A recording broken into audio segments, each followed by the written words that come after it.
Here with head coach Blaine McCorkle as Demons back on the road.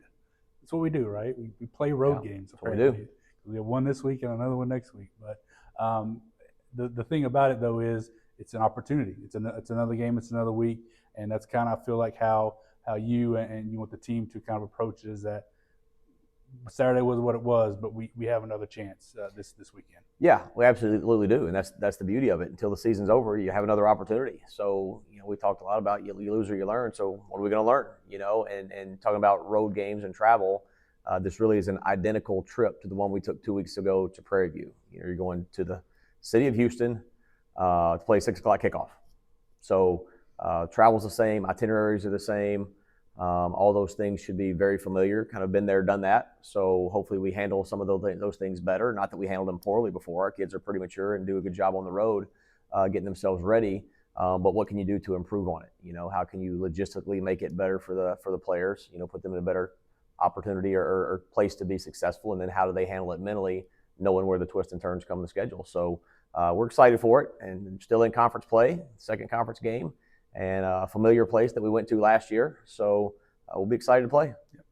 Before we get into some of the specifics of that game, what are some of the things that we did learn from Saturday?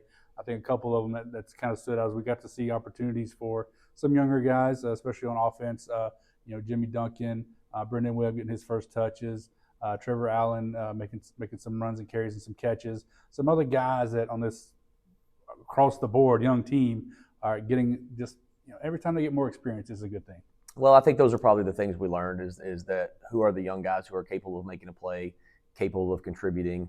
I think speaking offensively specifically, we played 16 freshmen or sophomores significant snaps in the game, 12 freshmen and 4 sophomores, significant snaps. And that's hard, but that's a good thing. Where on the other side, on their defense, they only had 1 sophomore in the entire 2 deep. The rest of their team was juniors and seniors. So guys are getting experience against really good competition in a hurry.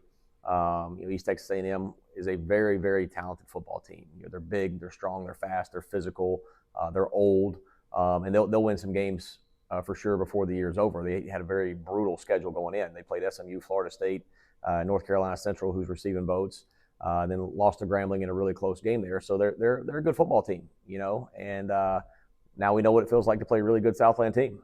So hopefully we take some of that and learn from it. Another one of the things that I think kind of stood out after looking at the game and all the sort of plays individually, I guess it kind of goes to the offense as well. We have the same number of sort of classified as big plays as we did against Alcorn and Prairie View at 8 or 9 plays of either 15 or more passing, 10 or more rushing. Yeah. And it's just, I think, finding that in the key word for every coach is on a consistent basis, and that's kind of where we need to take that next step. Yeah, we do. Our explosives in those games have been okay. We need to find a few more. You get to that 10, 12, 14 mark, is when you're kind of doing something there, and we have to get them at the right time. And that's the big one, is not our lack of production. It's production when it was really needed. So a perfect example is the first drive of the game. We take the opening kickoff back 65 yards. Tony made a great return.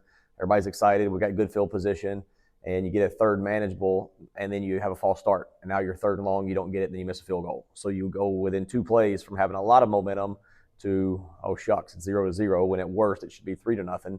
Don't have the penalty, maybe it's 7-0. And then the whole thing changes.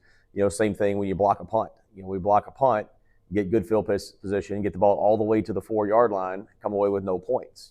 Because we had some confusion on a route. Kind of threw Abram off, get backed up, when he gets knocked out of bounds there, then miss another field goal. It's another lost opportunity. So we have to find those explosives and those exciting plays and the good momentum at the right times, So we've got to be more opportunistic when those things come.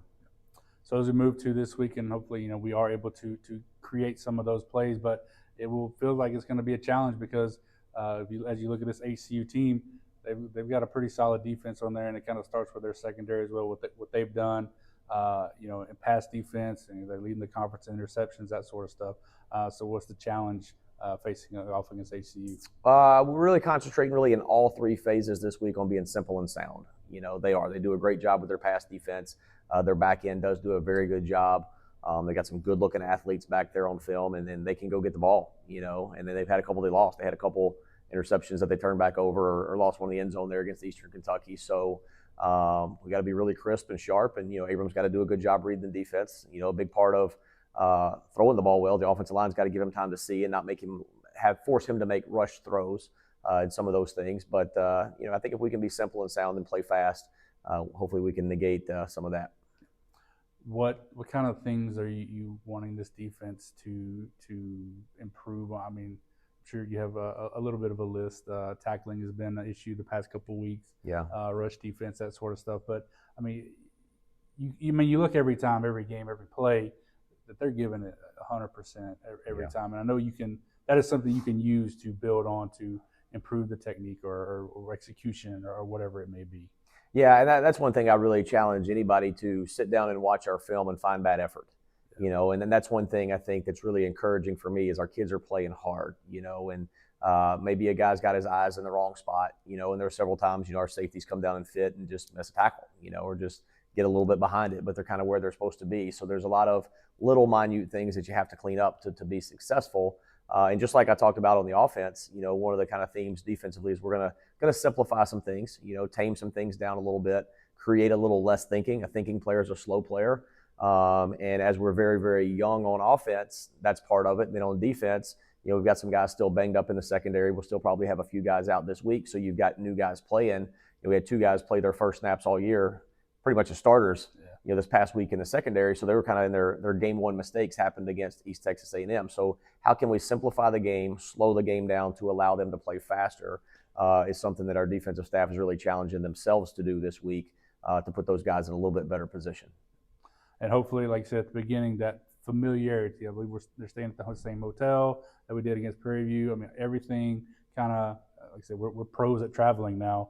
Will kind of help keep them or give the ability to lock in on those simplified things and coming out and playing the way I know you want them to play. Yeah, that's right. That's right. And every time you go through those things, like as I mentioned at the beginning of the interview here, you kind of learn from them and you adapt and you grow. And hopefully those things will settle everybody's mind. Now they know what the 4-hour bus trip feels like instead of the flight. So I think all those things will help, and we'll just continue to see progress as we go. Coach, thanks for your time. All right, thanks a lot.